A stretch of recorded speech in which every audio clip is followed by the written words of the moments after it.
स्वामी हरिदास संगीत व नृत्य महोत्सव इस वर्ष स्वामी हरिदास जी के आराध्य ठाकुर बांके बिहारी के पर्यटक पर्व बिहारी पंचमी पर आयोजित करने का निर्णय लिया गया, जिसमें देश के ख्याति लब्ध संगीतकार अपनी भावांजलि स्वामी हरिदास जी को अर्पित की। जिसमें समिति के संरक्षक पूर्व विधायक प्रदीप माथुर ने बताया कि यह महोत्सव संगीत के कलाकारों व प्रेमियों के लिए विशेष महत्व रखता है। जिस स्वामी हरिदास में ठाकुर बांके बिहारी की आराधना में संगीत को नई ऊंचाई दी, उनको अपनी कला से भावांजलि देना सभी कलाकारों का सौभाग्य है। समिति के सचिव गोपी स्वामी ने बताया कि विगत 2 वर्षों से कोरोना महामारी के चलते यह संगीत का महोत्सव आयोजित नहीं हो सका था, जिससे संगीत प्रेमियों में मायूसी थी। अब समिति ने संगीत सम्राट स्वामी हरिदास के लाडले ठाकुर बांके बिहारी महाराज के पर्यटक दिवस बिहार पंचमी पर यह महोत्सव आयोजित करने का निर्णय लिया है। उन्होंने बताया कि 8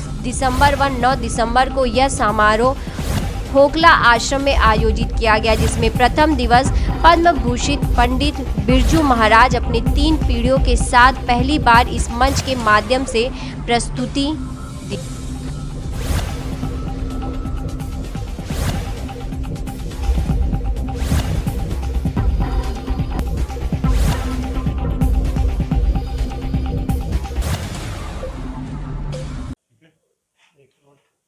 जी, आज स्वामी हरिदास जी के प्रोग्राम में आप आए हैं, आपको मौका मिलेगा, क्या कहना है इस बारे में आप?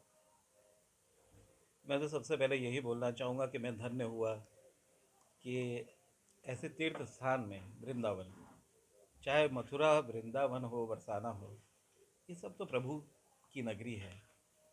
और हमारे तो इष्ट देव जो हैं वो तो भगवान श्री कृष्ण ही हैं, क्योंकि पुश्त दर पुश्त, पीढ़ी दर पीढ़ी हमारे पूर्वज सदा ही भगवान श्री कृष्ण का गुणगान करते रहे हैं।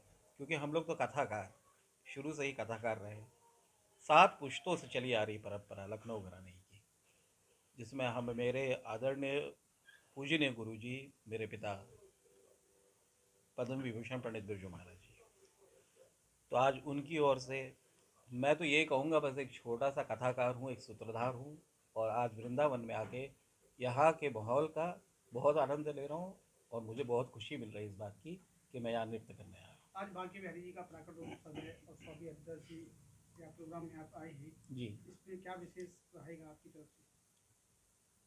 जैसे मैंने अभी आपको बताया कि कथाकार हूँ मैं, और विशेष तो ये रहता है कि गुणगान ईश्वर के प्रति जो भी होती है, अगर आप नृत्य के नाते अगर देखना चाहें तो जो भी आज समर्पण है वो सब प्रभु के लिए है।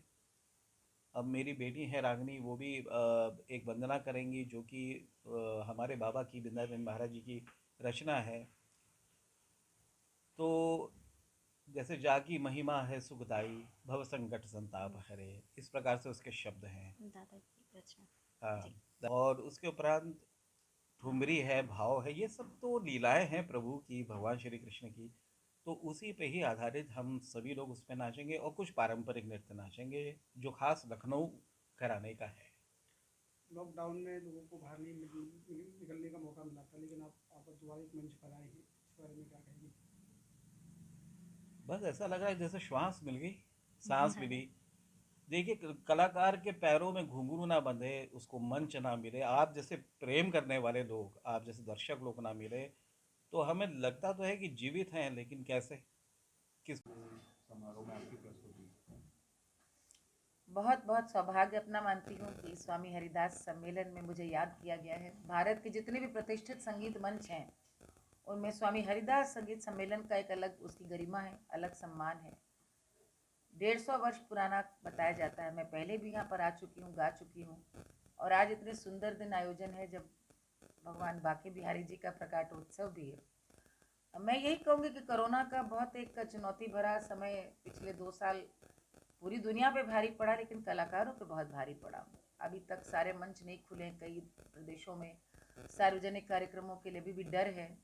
और ऐसे में एक बहुत शांत प्रजाति है बिरादरी कलाकारों की, जो मौन रहती है और जिसकी रोजी रोटी सिर्फ कार्यक्रमों आयोजनों पर निर्भर करती है। तो ऐसे में आयोजक आगे आकर के कोई कार्यक्रम करे तो मुझे लगता है कलाकारों को भी सहयोग करना चाहिए, समाज को भी, सरकार को भी। तो गोपी जी हैं बहुत हमेशा बड़े उत्साह के साथ इस परंपरा को बचाए हुए हैं।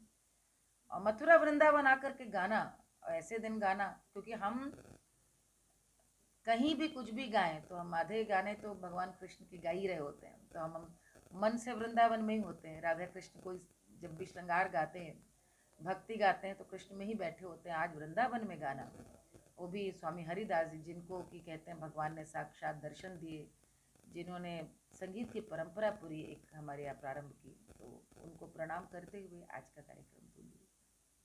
क्लासिक को लेकर के देखा जाता है कि रुझान बन रहा है, हालांकि कुछ मंचों पर प्रोग्राम होते हैं, जैसे बल्लान का ही प्रोग्राम है और ग्वालियर का प्रोग्राम है, तानसेन का प्रोग्राम, लेकिन जो मंच मिलने चाहिए, जैसे हम बॉलीवुड में आज भी देखते हैं कि पॉप म्यूजिक आता है, फास्ट म्यूजिक आता है और लोग पसंद करते हैं। देखिए, चुनौती तो है, लेकिन मुझे लगता है चुनौती हमेशा से थी। पहले देखिए, आप मजमा कहीं भी लगेगा तो भीड़ ज़्यादा आ जाएगी। अब कोई भी आप बाजीगर होगा, कार्यक्रम कर रहा होगा, लटक कर के चलने का, कोई रस्सी पे चलेगा, भीड़ को बिना बुलाए खड़ी हो जाएगी। लेकिन वहीं पर कोई अभी राग सुर छेड़ रहा होगा तो 6 लोग जानते होंगे, वही 6 जाएंगे। इसीलिए हमेशा उसको शास्त्र कहा गया, यानी कि जो शास्त्र को समझे वही वहाँ जाए। तो शास्त्रीय संगीत के कलाकार नहीं चाहते कि हजारों की भीड़ आए। शास्त्रीय संगीत के कलाकार तो ये चाहते हैं कि 100 लोग आए, वो 100 लोग जानकार हों, समझदार हों, पहली बात। तो ये जो एक चुनौती और ये फ़र्क हमेशा से रहा है। लेकिन सबसे बड़ी एक जो चिंता की बात है, आप लोगों को भी, आप देख रहे हैं सक्षम न्यूज इंडिया, सबसे पहले सबसे तेज।